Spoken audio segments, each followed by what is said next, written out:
Guys, it's been a minute.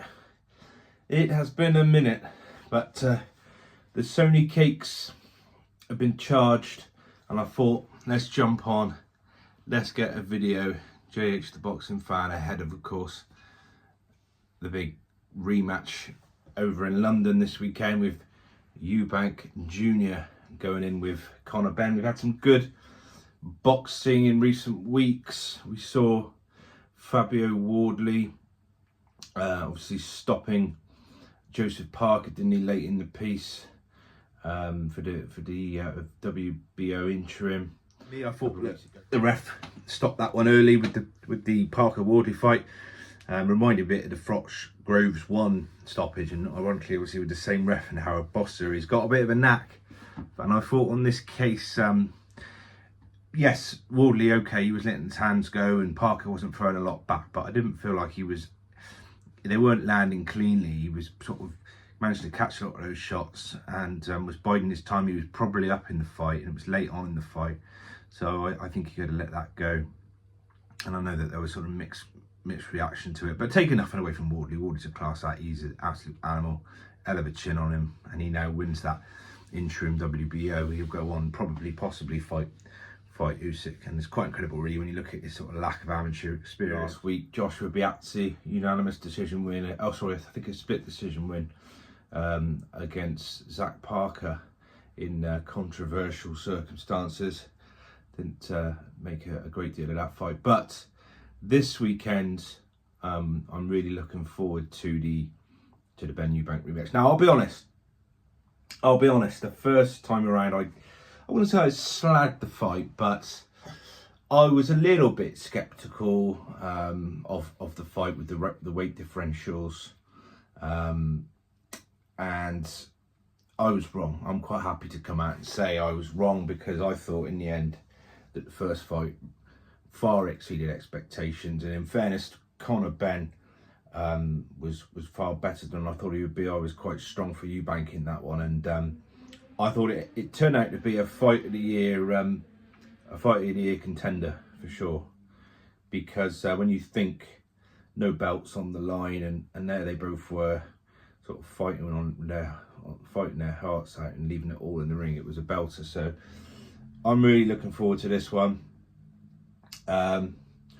Just before we'll come on to sort of where I think the fight may go and how I feel it might play out, I just want to touch on the antics in the build up in the press conferences. This has been quite interesting, hasn't it? Seeing Eubanks coming out with a lot of stuff and sort of critical of the promotion.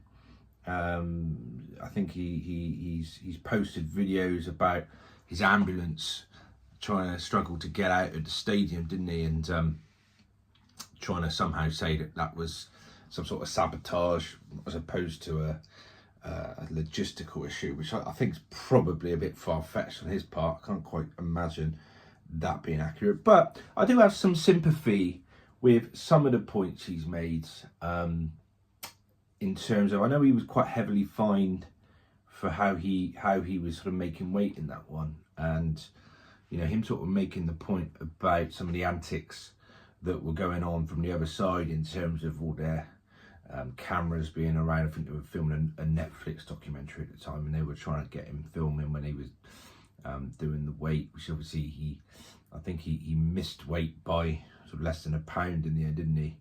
And obviously there was the rehydration clause, which I understand remains in place for this one. I think it's going to be 160 again, with the same weight rules and rehydration clause here. And also, I think you have Billy Joe Saunders trying to get into his dressing room to wash his wraps, and obviously Eubank's manager having to sort of kibosh that, because obviously Saunders is a previous opponent of Eubank, and they obviously don't get on. I think that's quite well documented. So there were a few things going on. So I sort of see in extent where Eubank's coming from, but I do think probably a bit far-fetched here to try and say that that there was something going on there. But I take his sort of grievance with the board to some extent, whacking that fine on him for the way he made weight and yet not really getting involved in some of the other things. But so he's a bit of a fan favourite of mine. I do quite enjoy Eubank when he fights, the drama that comes with it. The ring walk I thought was superb for the first fight. I'm a big fan of ring walks generally, and I've watched that ring walk back several times since. I thought it was obviously different class in with Eubank Senior, and the little nod to Simply the Best from Eubank Senior, and then Still Dre kicking in. I thought it was superb. So and it turned out to be a really good fight, and you know, I think it was Ben who put the pressure on early in that fight, and probably when he tired and sort of ran out of gas as the fight went on, I felt Eubank was then able to kind of come into it and start to use his experience and his size. Obviously, Ben was probably a little bit more the ring rusty of the two. I don't think he'd been out since sort of over a year beforehand, whereas Eubank had been a bit more active going into that one. So I think Eubank, that sort of played out in the second half of the fight. Eubank sort of leaning on him, trying to use his weight to his advantage, and sort of made it, the weight factor more of a factor as the fight went on. Probably Ben maybe came out a bit too aggressively, and whether you're trying to get Eubank out there early or I don't know, but. So but you know that he hurt Eubank in that first fight. I mean, Eubank was hurt. There's no question. You could argue he was probably the more of the hurt than the two of them. In the end, that you could tell he was rocked in the early rounds. He's not going to come out and admit it, but I certainly think Ben had success and hurt him in the first round. And really, Eubank for me won that fight on pure heart alone. He was just determined not to get. He was not going to be getting him out of there. With the family names and what it means to them both, you could tell that it was a fight where you're really going to have to nail them to the canvas. And I thought that was what made it such a compelling 12-round contest. So it obviously leads nicely into this rematch. I think Ben will be better this time around. I think he's going to be more match fit or ring fit, boxing fit, having had those 12 rounds at that weight. So I expect him to improve. I think he will probably sort of look at it more as a 12-round contest. I still think he's going to try and be sort of aggressive and on the front foot at the beginning of the rounds, use his sort of speed and what have you to try and put the pressure on early. But I think he will view it more as a bit more effective, trying to be a bit more effective with his output, maybe even counter a bit more, and just perhaps take a bit more time off to try and sort of make sure that he's more effective for the full 12 rounds in case it goes in. That's my view. I could be wrong. The tactics might be different, but that's how I imagine he will be looking to approach it. So sort of try and still be aggressive, but perhaps try and be a bit more effective with it this time around. So I think he'll improve from the first one.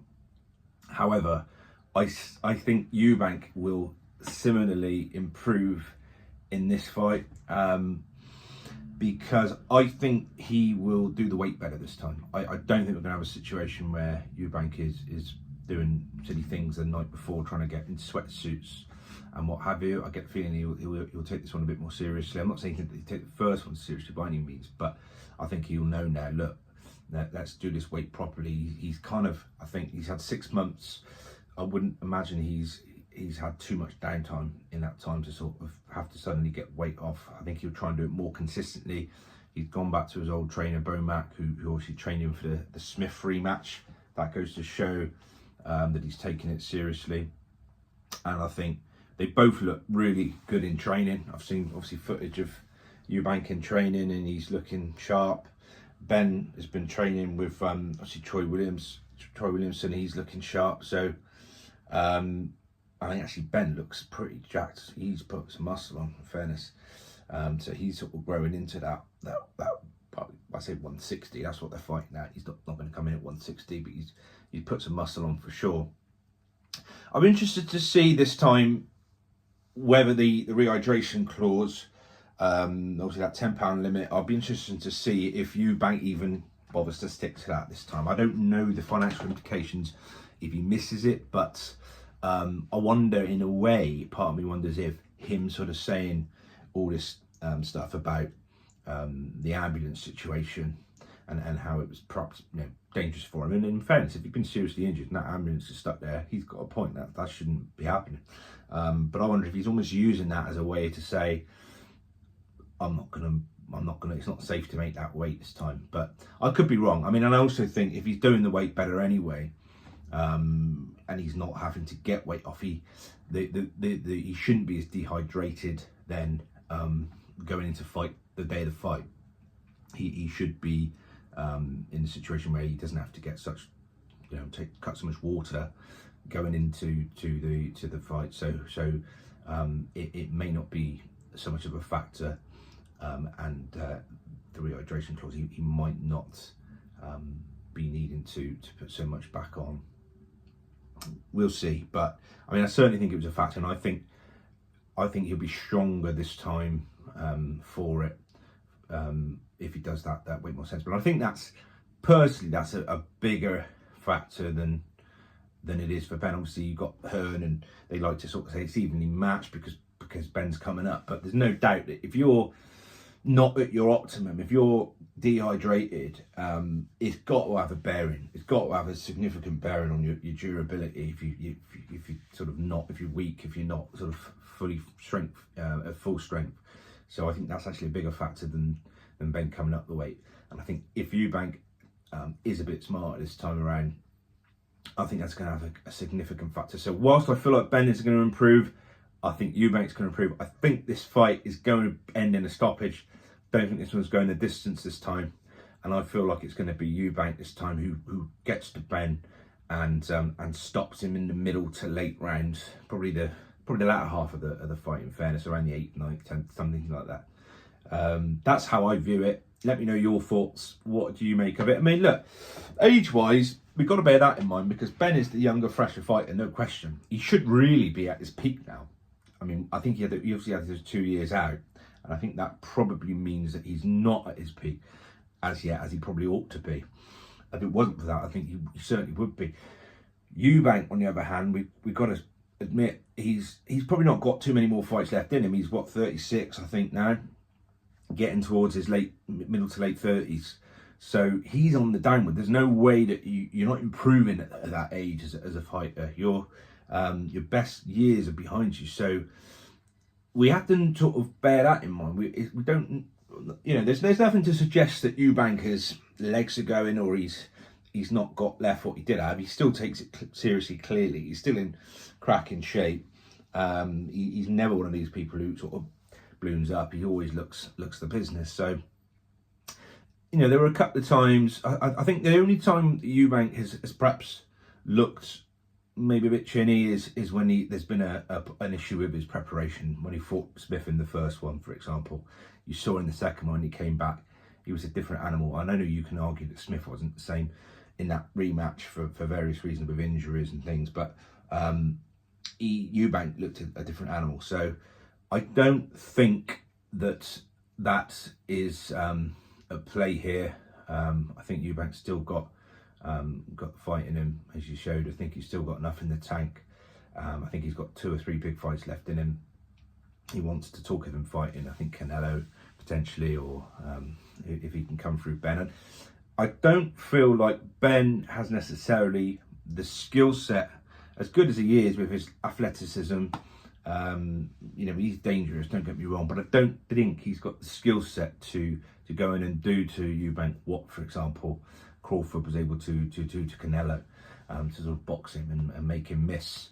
I feel like Ben likes to have his style is he likes to sort of get in and have a trade-off, and I think that style will make it difficult for him with this contest, with his matchup against a bigger man with a bigger range. But listen, we don't know, do we? I mean, he could set up a trilogy nicely. If Ben would have come out and levelled the score, he'll be desperate to level the score. And don't discount that psychological aspect. You know, Ben's got nothing to lose.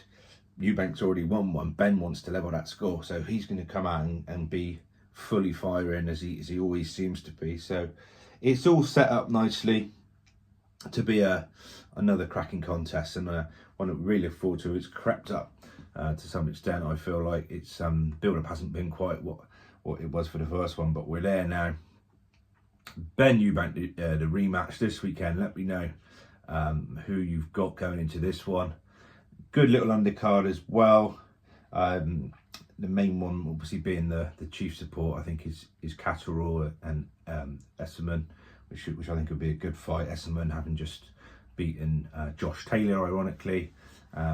Catterall coming up, still trying to get used to that welterweight limit, having been obviously down at 140 for super lightweight for so long. So that should be a good scrap. He's trying to do what Taylor sort of seemingly couldn't do up at 147 and mix it up there. So I'm looking forward to that one, and I think Azim's out in action with Akpour as well. So good little undercut. I'll be tuning in, tucking in early doors, but of course looking forward really to that main one, the rematch. Eubank Jr versus Ben over at Tottenham Hotspur. I'll try and get my reaction video as well out for that one if I can. But anyway, guys, I'll leave it there. So thanks for tuning in. Don't forget, of course, give me the thumbs up if you can, because that always helps with